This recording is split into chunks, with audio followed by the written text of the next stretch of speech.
Doctor ইউনূসের মুখের কথার চাইতে কাজের সংখ্যায় যেন ঢের বেশি। তিনি যতটা না নিজ সরকারের প্রশংসা ও স্বজনপ্রীতি দেখিয়েছেন, তার চাইতে কয়েক শতগুণ উন্নয়ন দেখছে বাংলাদেশ। তার মাত্র 5 মাসের কাজ অনেক সরকারের 5 বছরের চাইতেও অনেক বেশি। ডক্টর মোহাম্মদ ইউনূস মাত্র একদিনের প্রচেষ্টায় কি কি করতে পারেন তার একটা নমুনা দেখি। তিনি বিগত দীর্ঘ কয়েক বছরে দেশ থেকে বিদেশে পাচার হওয়া অর্থ ফেরত আনতে শ্রীলঙ্কার প্রধানমন্ত্রীর সঙ্গে আলোচনা করে আন্তর্জাতিক সহযোগিতা প্রত্যাশা করেন, যার পরিপ্রেক্ষিতে শ্রীলঙ্কা একটি নতুন আইন প্রণয়ন করে পাচার হওয়া অর্থ ফেরত আনতে। চিকিৎসা ও ভ্রমণের ক্ষেত্রে থাইল্যান্ডের ভিসা আরো সহজতর করে তুলতে থাই প্রধানমন্ত্রীর সাথে আলোচনা সেরেছেন ডক্টর ইউনূস, যার দরুন থাইল্যান্ডের প্রধানমন্ত্রী পেতংট্রান সিনাওয়াত্রার কাছে থেকে ইতিবাচক সাড়া মিলেছে। জলপথ, আকাশপথ ও সড়কপথ এই 3টি পথে যাতায়াতের বিষয়েও আলোচনা অগ্রসর হয়েছে, যার কারণে ফ্রি ট্রেড এগ্রিমেন্টের জন্য আশাবাদী বাংলাদেশ। রোহিঙ্গা ইস্যু নিয়ে দীর্ঘ 7 বছর থেকে ভুগছিল বাংলাদেশ। সেখানে ডক্টর ইউনূস জাতিসংঘের মহাসচিবকে বাংলাদেশ সফরে আহ্বান জানান। মহাসচিবের বাংলাদেশ সফরের মাত্র 1.5 মাসের মাঝেই মিয়ানমার তাদের রোহিঙ্গা সম্প্রদায় ফেরত নিতে কাজ শুরু করেছেন।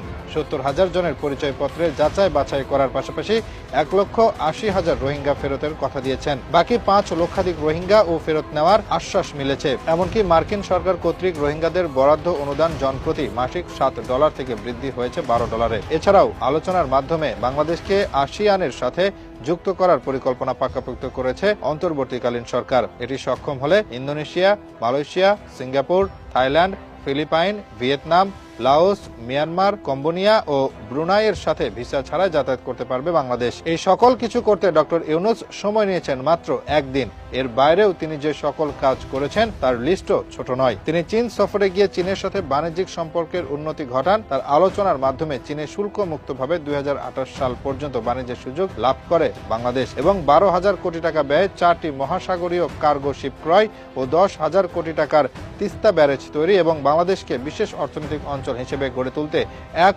ট্রিলিয়ন চুক্তির সহ বেজিং এর কাছে 50 বছরের পরিকল্পনার ব্যবস্থা এবং চীন সরকারের 15,000 কোটি টাকা অর্থ বিনিয়োগে রংপুরে 1000 শয্যা বিশিষ্ট হাসপাতাল তৈরি ও উন্নত মেডিকেল কলেজ প্রতিষ্ঠার চুক্তি লাভ করেন। এই সকল কিছু ঘটে মাত্র একটি চীন সফরে। তবে এখানে শেষ নয়। ফারাক্কার সমস্যার সমাধানে এর ভাটিতে 1700 কোটি টাকা ব্যয়ে 25 কিলোমিটার স্থায়ী বাঁধ নির্মাণ, সরকারি হস্তক্ষেপে সৌদি আরবের বিভিন্ন স্থানে যাতায়াতে বিমান ভাড়ার 75% কমিয়ে আনা, বাংলাবান্ধা ল্যান্ডপোর্ট ব্যবহার করে নেপালে 231 মেট্রিক টন আলু রপ্তানি, লোডশেডিং পাওয়ার কমাতে আদানি পাওয়ার কোম্পানির সাথে পুরোদমে বিদ্যুৎ সরবরাহের নতুন চুক্তি করা, ঢাকাতে অস্ট্রেলিয়ার স্বরাষ্ট্রমন্ত্রীর হোম অফিস খোলা ও তার নেতৃত্বের প্রতি মালয়েশিয়া সরকারের সমর্থন লাভ, এই সকল কিছু ডক্টর ইউনূসের কৃতিত্ব। এছাড়াও শুধু মার্চ মাসের প্রথম 26 তারিখ পর্যন্ত বাংলাদেশে $2.94 কোটি বিদেশি রেমিটেন্স আনতে সাহায্য করেছেন, যা সংখ্যায়